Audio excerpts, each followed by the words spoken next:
a ver si me recuerdo bien, en 470 es propio la época clásica, la época de oro de Atenas, y muere en 399, entonces le da 71 años de vida. Su muerte es muy particular y vamos a hablar de su muerte al final. Em,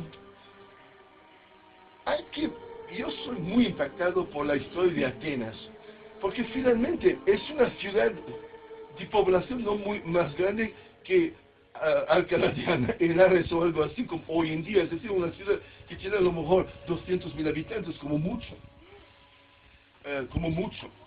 Y de estos 200.000 habitantes ha salido una cantidad de artistas, una cantidad de filósofos, una cantidad de historiadores, una cantidad de políticos que pues perduran en el tiempo hasta hoy en día, 2500 años de distancia, estamos ahí todavía, hablar de esta gente. Y finalmente es una ciudad muy pequeña, si uno lo mira es Castellón o algo así, de tamaño. ¿Te imaginas si la vida política de Castellón dominaba el mundo durante 2500 años? Vaya impacto ha tenido esta gente en este lugar. Y un periodo también rico de historia por la Grecia, porque había muchas otras ciudades, a lo mejor no tan importantes como Atenas, pero al Corinto, pues Esparto, evidentemente en este momento, y otras ciudades con un mundo entonces desunido, un mundo donde la política, yo creo que se podría hablar de horizontalismo, en vez de un emperador, un rey que dominaba toda la Grecia, como era en la Persia en este momento. Era una asamblea de muchas ciudades diferentes, cada uno con sistemas relativamente, no del todo democrático, pero relativamente democrático, y cada uno opinando.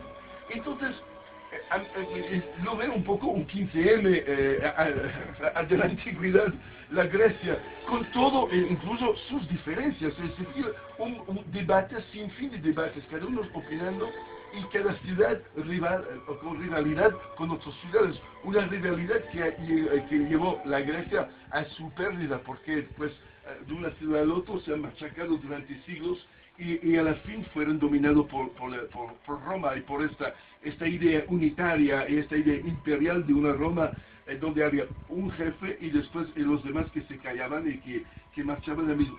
Un poco la diferencia entre eso, Podemos y el Partido Popular. Entonces, ponemos los romanos como el Partido Popular y los otros como discusiones, asambleas y cosas. Bueno, pero en esto algo maravilloso. Como he dicho, una cantidad de artistas y filósofos que incluso a la fin han dominado al Imperio Romano, un poco como si Pablo Iglesias domina después el Partido Popular por sus opiniones y sus ideas. Entonces, Sócrates nace en un mundo donde el debate político era más que importante, era la esencia, la gente pasaba y caminaba y discutía en la agora, en el centro. Algunos transformaban esto en un negocio y había muchas escuelas de filosofía, escuelas de ciencia, escuelas y profesores dando lecciones a hijos de familia rico y algunos incluso forrándose haciendo esto. Sócrates nunca ha querido entrar en esto, para él era sofismo, este mundo, y quería mantener su libertad de opinar y no pedir nada en cambio. Entonces estaba uno por ahí caminando y dando sus opiniones y teniendo detrás de él muchísimos seguidores. Su historia, eso, no se había quedado olvidado si no fuera para dos genios que es Aristóteles y Platón, que pues han escrito y transferido sus conversaciones en formatos de libro y analizándoles. Pero yo personalmente prefiero el Sócrates por su manera de vivir. Creo que es muy de bufón, muy de payaso, de no buscar la gloria, de no buscar el poder y de poder tener esta libertad de opinar en cualquier momento sin tener responsabilidades. Un hombre finalmente que ha huido las responsabilidades. Pero mira por dónde llega a sus 40 y 50 años y empieza a tener serios problemas con las autoridades. y lo acusan abogados conocidos, porque había todo un sistema de justicia y tribunales en Grecia que eran también espectáculos. La gente iba a los grandes juicios que eran al abierto y juicios hechos por cualquier público. Entonces eran de grandes espectáculos de lucha judiciaria entre tesis diferentes y problemas de la ciudad, y con personas hablando en público con mucha habilidad.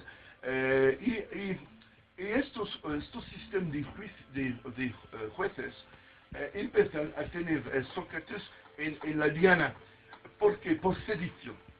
Empieza a circular voces que él era un mal ejemplo para la juventud, que él decía cosas que no le ayudaban a la ciudad y que no le ayudaba a Atenas en su lucha de poder con las otras ciudades, Esparta y otras ciudades griegos.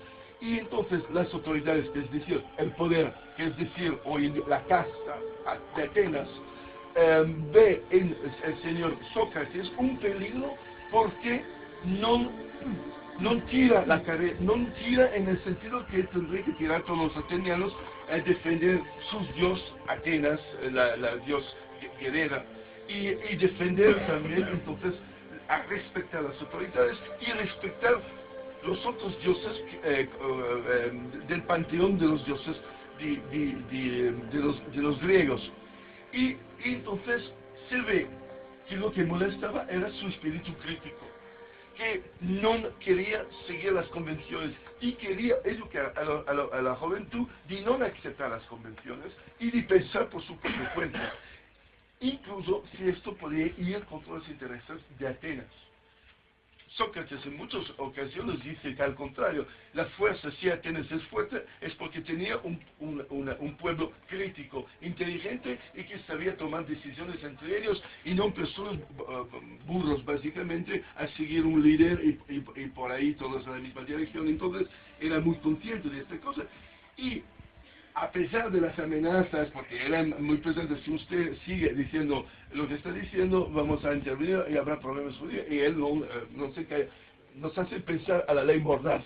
A mí me gusta mucho intentar de relacionar nuestra historia clásica con lo que está pasando hoy en día, porque finalmente la gente de esta época vivía del día a día como nosotros, con sus intereses, su visión política y sus propias luchas. Entonces estos Sócrates, yo lo veo muy bien en Lavapiés caminando ahí y mandando la mierda a la policía, mandando la mierda y haciendo quizá conferencias en diagonal o en la tabacalera y opinando sobre el todo de lo que está pasando. Y además con avisos de la policía, si usted vuelve a reunir a esta gente de este lugar, vamos a intervenir, y él sigue, y sigue, y sigue.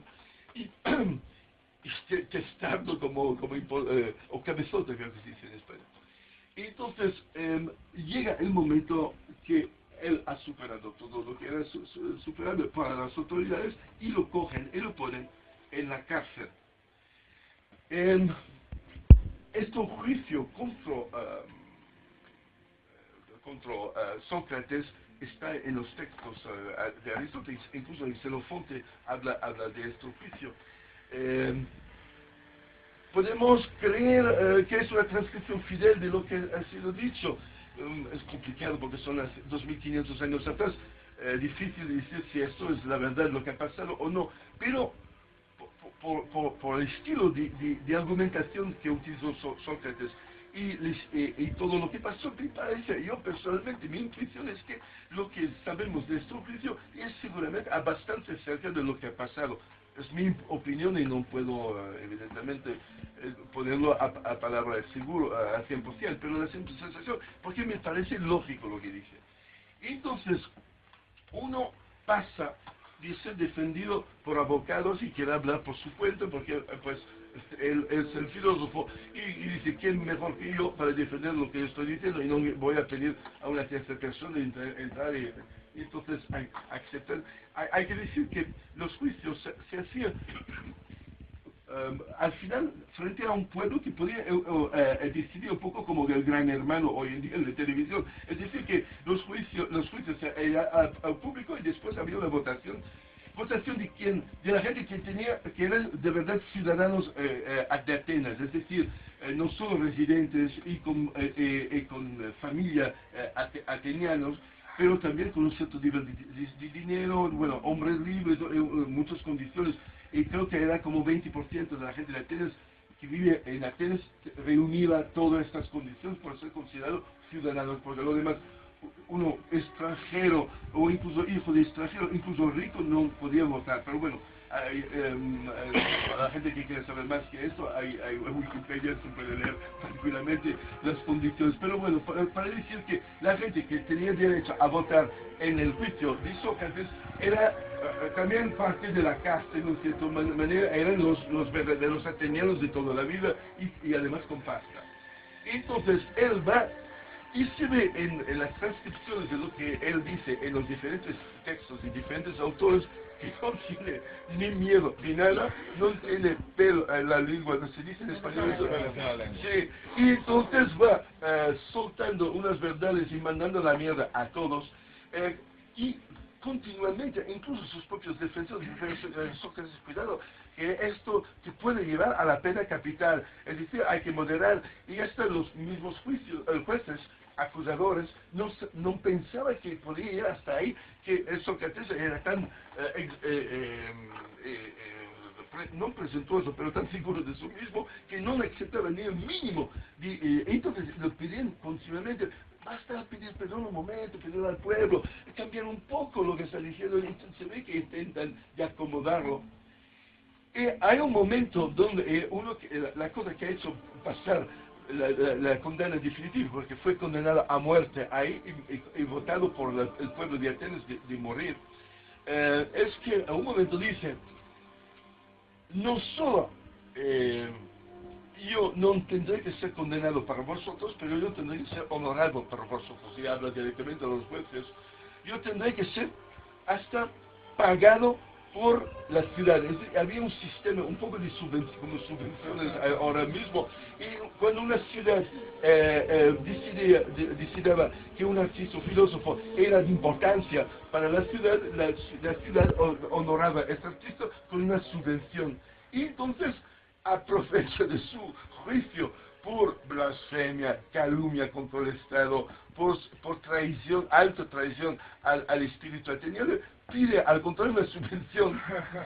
Y esto, hasta sus amigos, se puede imaginar, los dos amigos están ahí, y él suelta esta cosa y pide, y va también poniendo en dinero, diciendo yo necesito esto para vivir, las cosas que yo digo valen esto, entonces, y dispara una suma enorme de lo que tendría que ser la subvención que el Estado tendría que dar en vez de este oficio a muerte.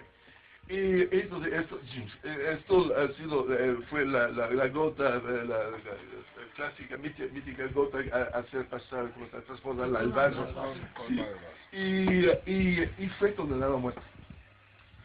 Y la noche misma todos votando, había un sistema de cosas de barro que tenía una forma, otro y había que votar con uno o el otro. Bueno, y hacen el recuento y la gente lo condena a muerte por traición y por blasfema contra los dioses.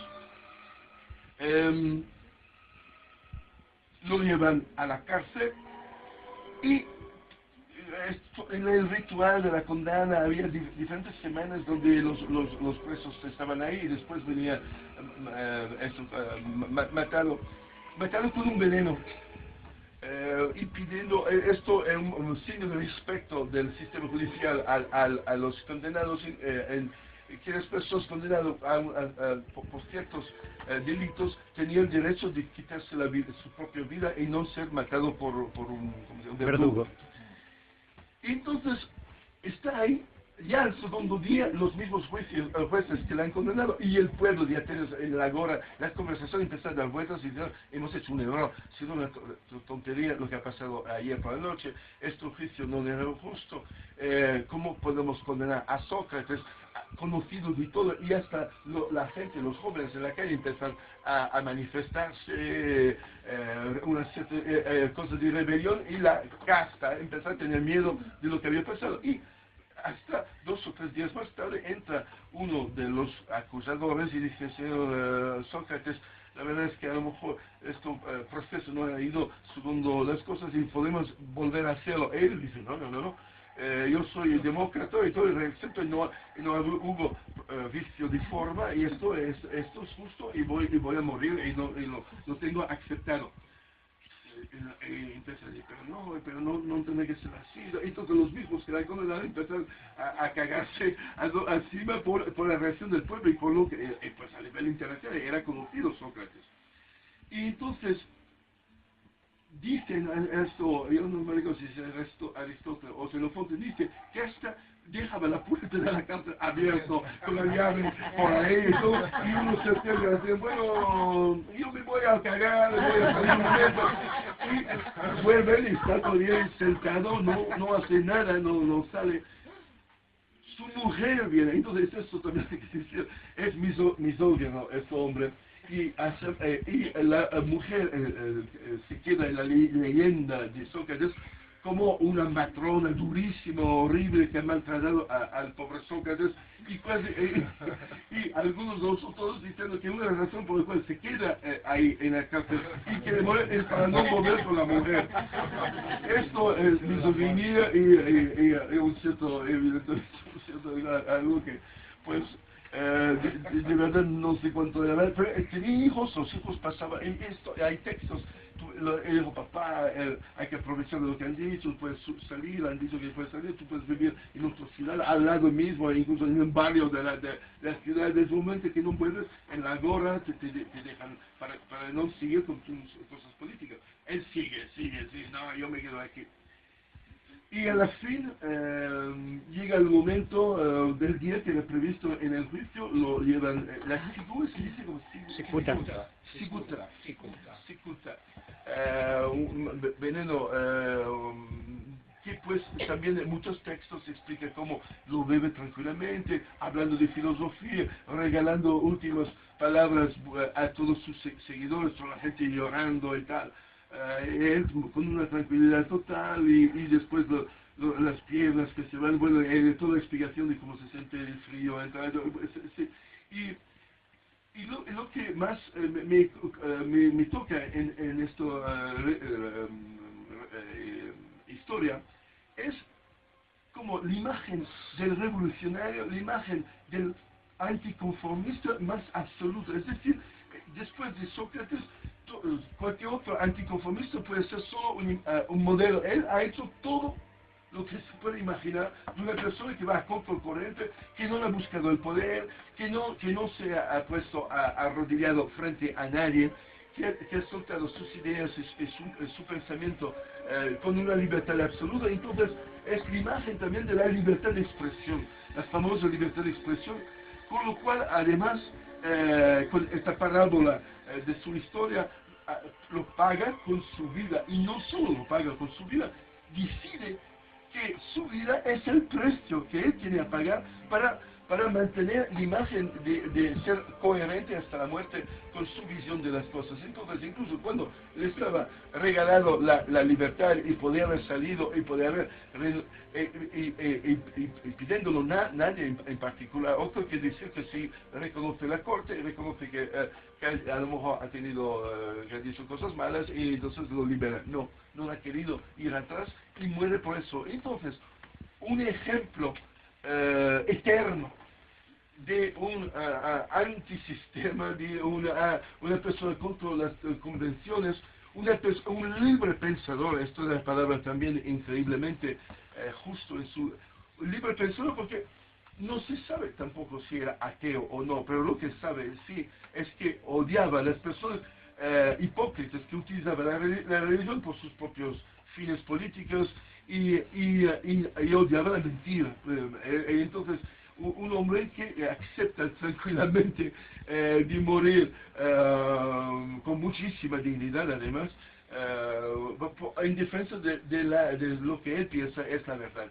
Y en estos tiempos de hoy, donde de un lado tenemos estos ejemplos del fanatismo, del mundo del fundamentalismo islámico y de Bagdad y tal, pero también ejemplos en nuestra civilización de una hipocresía total, de una perversión de la sinceridad y de la mentira en continuo, frente a estas dos, el cinismo total de nuestro mundo y el absoluto fanatismo de otros que se están enfrentando hoy mismo. Esta sinceridad y honestidad de Sócrates, en mi opinión, se queda y su presencia aquí es continuo y pienso, la verdad es que pienso bastante en mi vida, a lo largo de mi vida he leído muchos de sus textos de Sócrates y pienso bastante en él. Entonces, por Sócrates, como lo hacemos cada semana, honorar una persona que ha dado algo.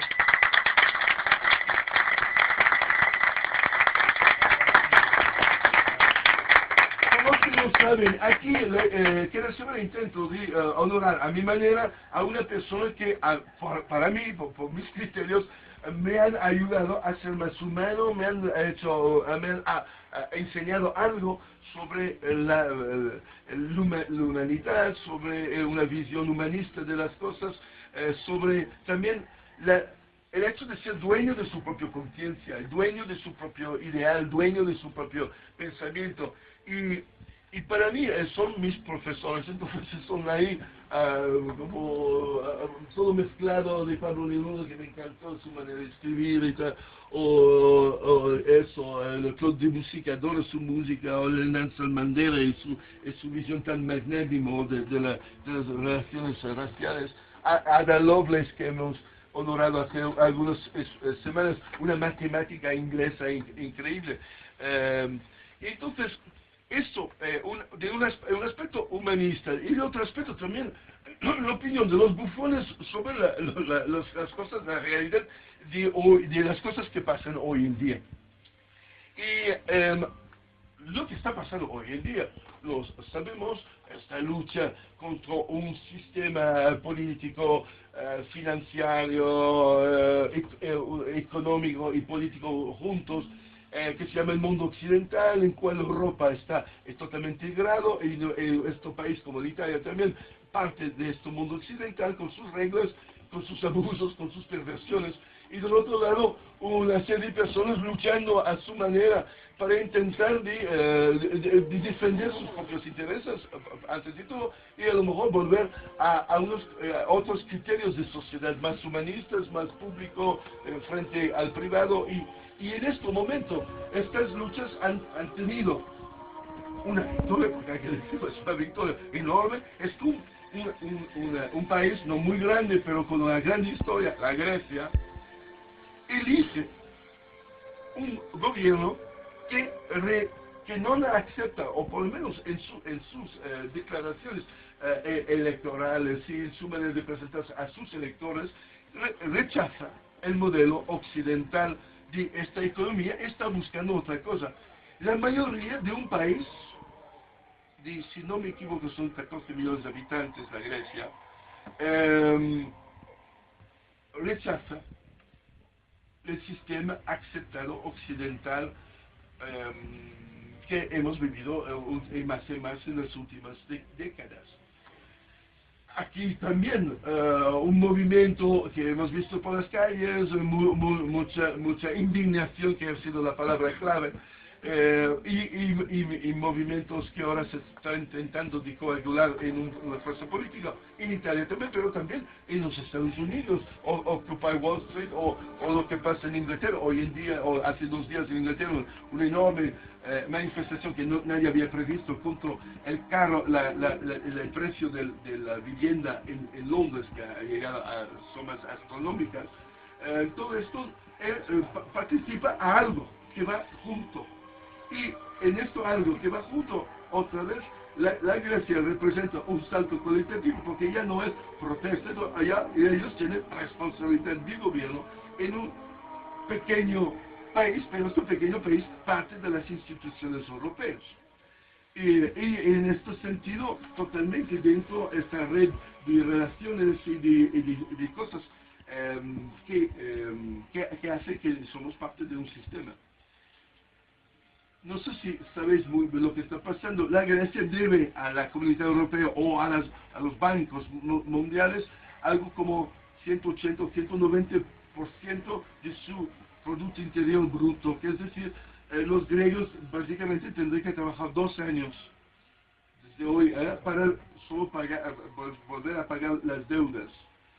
Si aceptamos las cuentas como los de los banqueros lo han dibujado. De la misma manera que uno puede ver un poco raro que una persona va a perder su casa, un desahucio, porque no le ha pagado pocos miles de euros, y cuando se mide a los beneficios que estos bancos piden y aceptan y que viene visto como normal en nuestra sociedad. Y entonces, Tsipras y Varoufakis, que es el ministro de la Economía griego, demuestran hasta ahora, en estos 15 días o 3 semanas que están al poder, como mínimo una coherencia a nivel verbal, es decir, que en sus discursos lo que dicen al pueblo, están diciendo verdades grandes así. Y una de las verdades que están diciendo está asociado últimamente con la famosa lista Falciani. Esta lista, por la gente que no sabe, es un banquero que trabajaba en suizo, en una banca, la HBSC, y que había bajado del ordenador central de la banca los nombres de todos los ficheros, de todos los propietarios de cuentas en banco y de un cierto estilo de cuenta bancaria, diciendo que su trabajo era, y la única cosa que él hacía en su declaración, era de encontrar maneras de evadir impuestos para los ricos. Es decir, el trabajo de la banca, el dinero que hacía la banca era buscar paraísos fiscales, mover dinero de una cuenta al otro para un poco el juego de los tres, ¿cómo se llama? ¿Dónde está el dinero? Y ya porque entonces él era responsable de estas operaciones. Y resulta entonces que la lista, desde el 2006, 2007, por ahí, 2008, son ya 6 años, 7, que los diferentes ministerios haciendo, porque no han vendido, porque le han acusado de ser un ladrón que quería forrarse, pero la verdad es que nunca ha pedido dinero para la lista y ha entregado la lista de una manera libre, a voluntario, a Hacienda en Francia, aquí en España la han cogido y la lista se ha quedado por ahí. Nadie, hace poquísimos días, no se sabía nada de lo que había en la lista. ¿Y te imaginas? Eso es el punto. El gobierno griego tiene también la lista de los griegos que no habían pagado esto, porque cada uno tiene el suyo. Y resulta un montón de dinero. Y un pequeño grupo de 2 o 3 mil personas tenía un dinero faraónico. Un dinero sobre el cual no se había pagado ningún impuesto. Y además evadiendo la hacienda, pero con este juego complicadísimo de offshore, paraísos fiscales y todo. Y entonces, lo que están diciendo es que el mismo sistema de banca que dice que los griegos deben 190% de no sé qué, ¿verdad?, habían escondido un dinero de Hacienda, que era dinero de todos los griegos, visto que el Parlamento pone unas leyes de Hacienda para decir que cada uno tenía que pagar esto, estos no pagan nada, y consiguen con estos mismos bancos a esconderlo de una manera vergonzosos, y ahora los mismos bancos piden al gobierno que han defraudado, porque los bancos han defraudado, es una complicidad en un fraude fiscal, la banca es cómplice de fraude fiscal, y el Falciani se presenta como tal, era un falsificador de las haciendas. Y entonces, a este momento, empezamos a tener una visión muy clara de las serias dudas que podemos tener sobre estos sistemas. ¿Cómo pueden ellos presentarse a nivel moral contra la Grecia? Esta gente han vivido por encima de sus posibilidades y la gente por ahí, cuando los mismos que reclaman el dinero han hecho de todo para que no se pagaba la hacienda, para que no se podía cobrar el dinero que hubiera ido mucho en pagar desde el principio las deudas. Y no solo, pero como en España, la Grecia es casi incluso peor, no solo era un problema de defraudar la hacienda, era un problema de robo total. Es decir, partidos y gente sacaba el dinero del Estado para hacer un puente o no sé, un hospital, 50% iba al puente y 50% a sus propios cuentas en comisiones ilegales que eran repartidas a todos. Y estos dineros directamente fuera de la Grecia en bancas en Suiza. Entonces, no solo defraudar Hacienda, pero directamente robo, ladrones, como el mismo en España. De la misma manera que en España con Bárcenas se ha visto, por lo menos con Bárcenas son 100 millones de euros en cuentas conectadas a Bárcenas que han descubierto en Ginebra. Y las autoridades suizas un día dicen sí, es verdad, y otro día ahora ya no colaboran y ya han cerrado todas las investigaciones y ya no se sabe nada de las cuentas del Partido Popular.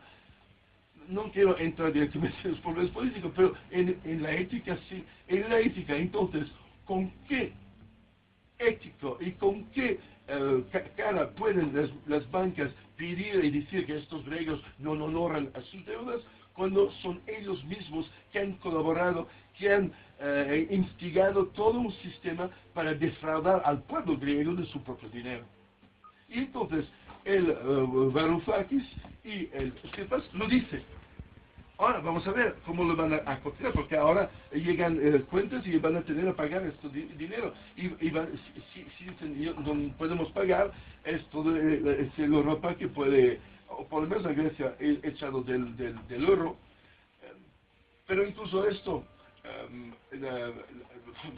como mi hija nació en Grecia y yo conozco muy bien la Grecia, y puedo decir una cosa, que esta amenaza de echar de la Grecia del euro toca a lo mejor a 30% de la población, pero 70% no tienen ahorros y no tienen nada a perder. Entonces, ¿qué le pueden echar de cualquier sitio? Si tú estás buscando la comida en la basura, que el dinero que tú no tienes viene contado en euros o en dracma o en cualquier otra moneda, te da absolutamente igual. Y entonces el gobierno que está en la Grecia hoy en día representa a la gente que no tiene nada o que han perdido todo. Y entonces tienen fuerza. Cuando tú no tienes nada a perder, los otros que tienen algo a perder, es decir, la imagen de esta fraude, la imagen de que ellos tienen la moralidad, que todo funciona bien, que todo es perfecto, entonces es posible que en las negociaciones van a ganar los griegos y van a eliminar, se van a borrar muchos de los deudos. Que va a ser muy divertido, porque si esto pasa, entonces uno dice a Rajoy, ¿y vosotros? Porque habéis aceptado las condiciones que ahora mismo han reconocido a los griegos que no era justo. Porque es la misma cosa aquí, todos estos dineros sacados del país, y entonces recortan a los pobres para dar a los ricos. Es el Robin Hood al contrario, es el anti-Robin Hood.